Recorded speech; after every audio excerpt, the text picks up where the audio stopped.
அன்பு பக்தர்களே, நாம் இப்பொழுது காண இருக்கின்ற தலைப்பு கிரக யுத்தம். மார்ச் மாதம் 16ஆம் தேதியிலிருந்து மார்ச் 16, 2024 முதல் ஏப்ரல் 20 தேதி வரை அல்லது மே மாதம் வரையில கூட நம்ம வச்சுக்கலாம்.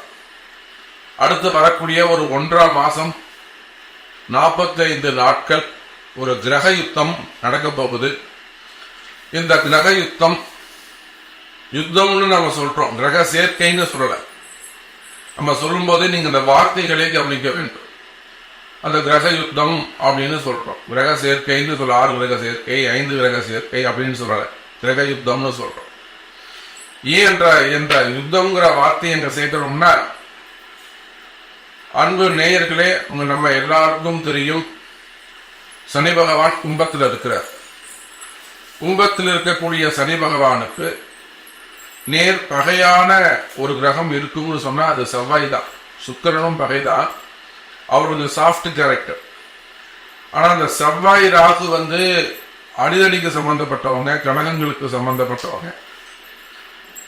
பெரும் யுத்தங்களுக்கு எல்லாம் யாரு அதிபதி அப்படின்னு கேட்டீங்கன்னாக்கா செவ்வாய் தான்.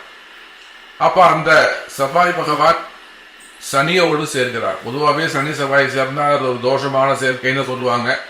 எந்த ஒரு ஜாதகத்திலையும் சனியும் செவ்வாயும் சேர்ந்து இருக்க கூடாது அப்படின்லாம் சொல்லுவாங்க. அப்ப இந்த அடுத்து வரக்கூடிய அந்த 1.5 மாசத்துல மார்ச் 16ஆம் தேதியிலிருந்து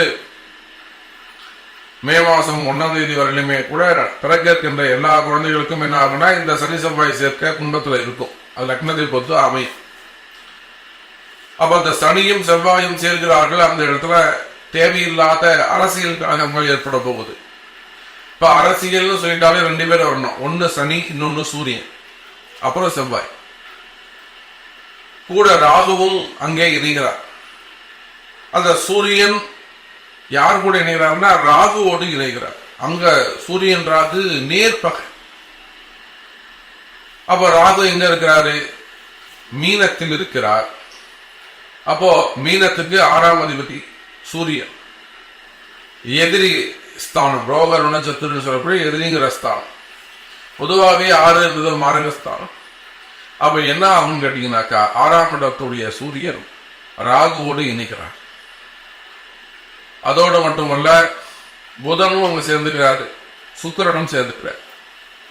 அப்ப இந்த சனி செவ்வாய் சூரியன் ராகு இந்த 4 கிரகங்கள் தான் அடுத்து நடக்க இருக்கின்ற மார்ச் மாசம் ரொம்ப எச்சரிக்கையாக இருக்க வேண்டிய ராசிகள், எச்சரிக்கையாக இருக்க வேண்டிய நபர்கள் யார் யாரு, யாரெல்லாம் எந்த தொழில் செய்யக்கூடியவங்களுக்கு எல்லாம் அதிர்ஷ்டம் கிடைக்கும், அல்லது எந்தெந்த டிபார்ட்மெண்ட் எந்தெந்த தொழில இருக்கக்கூடியவங்களுக்கு எல்லாம் நன்மைகள் நடக்கும்,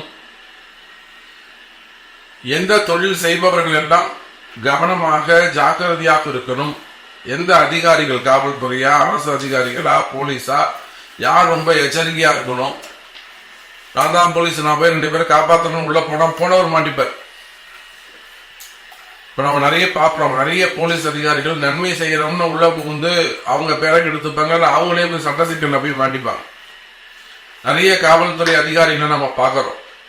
தேவையில்லாத டிபார்ட்மெண்ட் வைஸ் நடக்கக்கூடிய என்கொயரி பாக்குறோம். இல்ல நிறைய நம்ம டிவி சேனல்ல செய்தி சேனல்ல பாக்குறோம். இந்த மாதிரி ஒரு போலீஸ் அதிகாரி இந்த மாதிரிலாம் பேசுறத நம்ம பாக்குறோம். அப்போ இதெல்லாம் ஒருத்தருக்கு யாரோ ஒருத்தருக்கு உதவி செய்ய போயிட்டு இவங்க போய் சிக்கல்லாம் மாட்டிப்பாங்க. அப்ப நீங்க காவல்துறை அதிகாரிகளாக இருந்தாலே செவ்வாயுடைய சேர்க்கை காவல்துறை அதிகாரிகள் நீங்க ரொம்ப எச்சரிக்கையாக இருக்கணும். அப்போ எந்தெந்த நபர்கள் எல்லாம் கவனமாக எச்சரிக்கையாக இருக்க வேண்டும், யாருக்கெல்லாம் இந்த 1.5 மாசம் ஆபத்தான காலமாக இருக்கும், எச்சரிக்கையான காலமாக இருக்கும் அப்படிங்கிற ஃபுல் டீட்டெயில் தான் நம்ம பார்க்க போறோம். வாருங்கள் பார்க்கலாம். கடகராசி என்பர்களே, கடகராசியை பொறுத்தவரையில் இந்த கிரக யுத்தம் ரொம்ப ரொம்ப முக்கியமானது. ரொம்ப எச்சரிக்கையாக நடந்து கொள்ள வேண்டும். ஒரு 40% கடகராசி அன்பர்களுக்கு இது யோகமான காலமாகவும் அதிர்ஷ்டமான காலமாகவும் அமையும். காரணம் என்னன்னு கேட்டீங்கன்னாக்கா, 40% கடகராசி என்பவர்களுக்கு இது ஒரு திடீர் அதிர்ஷ்டம் அல்லது திடீர் யோகத்தை கொடுக்கும். காரணம் என்னன்னா 5, 9 தொடர். இரண்டாவது அதிபதி தனஸ்தான அதிபதி 9வது வீட்டுல ராகுவோடு இணைக்கிறார். அவர் எப்போ அந்த உத்திரட்டாதில பயணம் செய்கிறாரோ அப்போ உங்களுக்கு ஒரு மிகப்பெரிய ஒரு அதிர்ஷ்டத்தை கொடுத்துருவார். உங்களுக்கு ஒரு மிகப்பெரிய அதிர்ஷ்டத்தை கொடுத்துருவார். அப்படி பார்க்கின்ற பொழுது கடகராசி என்பவர்களே ஒரு திடீர் அதிர்ஷ்டம் ஏற்பட போகுது, ஒரு வளர்ச்சி ஏற்பட போகுது, ஒரு நல்ல இடம் உங்களுக்கு அமைய போகுது, அல்லது பணங்காசு உங்களுக்கு வந்து சேரப்போகுது. நீங்கள் எந்த உலகத்துல எந்த மொழியில எந்த கண்ட்ரியில இருந்தாலும் சரிதான், எந்த நாட்டில் இருந்தாலும் எந்த மாநிலத்தில் இருந்தாலும் கடக ராசி அன்பர்களே இது ஒரு அற்புதமான காலம். அதே சமயம் மீதி இருக்கக்கூடிய 60% கடகராசி அன்பர்களே எச்சரிக்கையாக கவனமாக நடந்து கொள்ள வேண்டும்.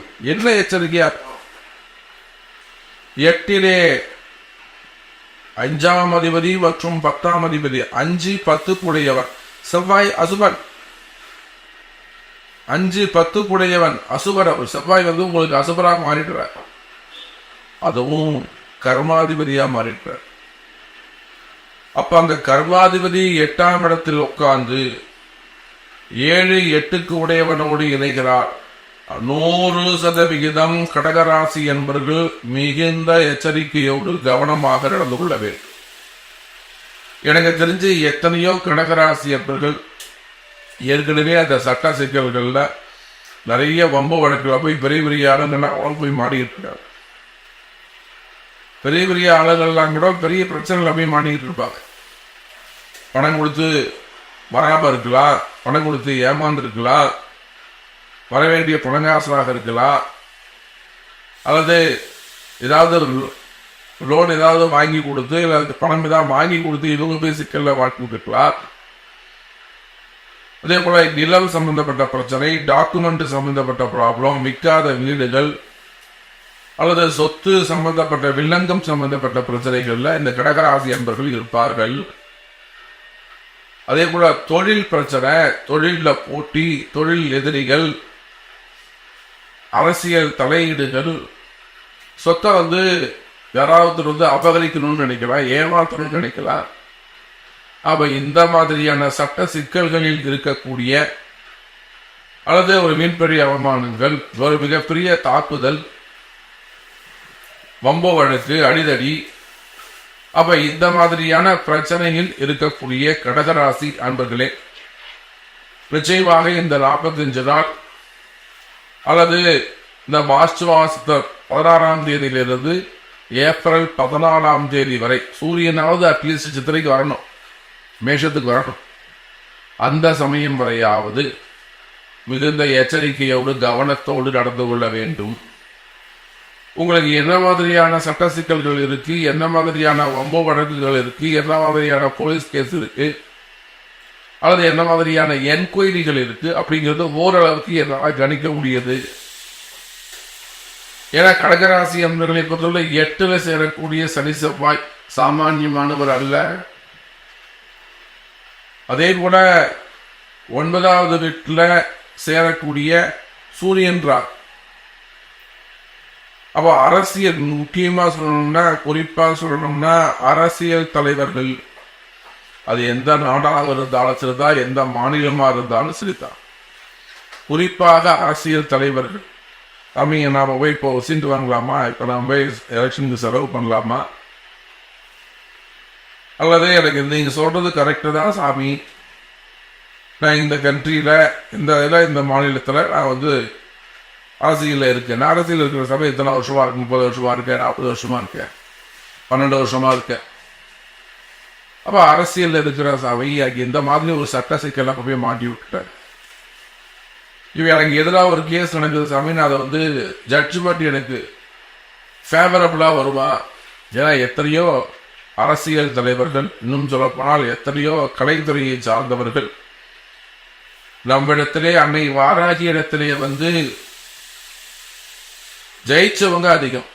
எத்தனையோ அரசியல் முதல்நிலை அரசியல் தலைவர்கள் நம்ம எத்தனையோ பேர் சொல்ல முடியும்.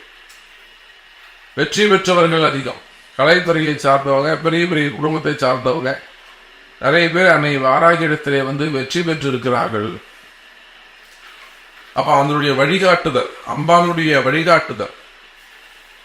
அதே சமயத்துல அந்த வழிபாடுகள், பரிகாரங்கள் அதையெல்லாம் சரிவர செய்வீர்களே ஆனால், அலட்சியம் இல்லாமல் செய்வீர்களே, அதான் ரொம்ப முக்கியம். முதல்ல இந்த கடகராசி அன்பர்களுக்கு என்ன முக்கியம்னா நம்பிக்கை, அலட்சியம் இல்லாமல் இருக்கணும். அவன் சொன்னாங்க பார்த்துக்கலாம், அந்த மாதிரி அந்த அலட்சியம் இருக்கக்கூடாது. அந்த ஒரு கோடு போட்டோம்னா அந்த கோடை தாண்டாம அந்த கோட்டுக்குள்ள நின்று அந்த விஷயத்த செஞ்சாதான் அந்த கிரகத்துக்கு தேவையான அதை முடிச்சுக்கிற அவுத்தா மட்டும்தான் உங்களுக்கு வெளிகளி. அப்ப அந்த மாதிரி பெரிய சட்ட சிக்கல்ல போய் மாட்டிக்கிறது, ரொம்ப வழக்குல போய் மாட்டிக்கிறது, அல்லது நான் செலவு பண்ணலாமா சாமி அப்படின்னு கேட்கறது, இதெல்லாம் ரொம்ப எச்சரிக்கையாக கவனமாக நடந்து கொள்ள வேண்டும். அப்ப என்ன செய்யணும், உங்களுடைய பிறப்பு ஜாதகம் முக்கியம். ஒரு வாட்டி உங்க பிறப்பு ஜாதகத்தை கொண்டு அதுக்கு தகுந்த கால நேரம் போதா, இப்ப நீங்க ஜெயிக்கக்கூடிய காலமா, இல்ல பிரச்சனைக்கு யுத்தத்துக்கு நீங்க போனா ஜெயிச்சுட்டு வந்துடலாமா, எதிரிக்கான வலு எவ்வளவு, இதெல்லாம் அறிந்து தெரிந்து செய்வீர்களே ஆனால் அறிவை கொண்டு, புத்தியை கொண்டு, ஏன்னா இது அறிவியல் தான், ஜோதிடம் என்பது அறிவியல் தான், இது ஒரு சயின்ஸ். சோ கடகராசி என்பவர்களே, இந்த யுத்த காலம் குரூஷியலான பீரியடு, ரொம்ப எச்சரிக்கையாக கவனமாக நடந்து கொள்ள குருவை பின்பற்றுங்கள்.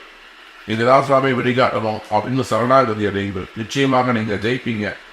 திடீர் அதிர்ஷ்டங்களும் உங்களுக்கு சமயத்தில் ஏற்படும் என்பதை தெரிவித்துக் கொண்டு மீண்டும் ஒரு பதிவில் சந்திக்கிறேன். ஜெய் வர.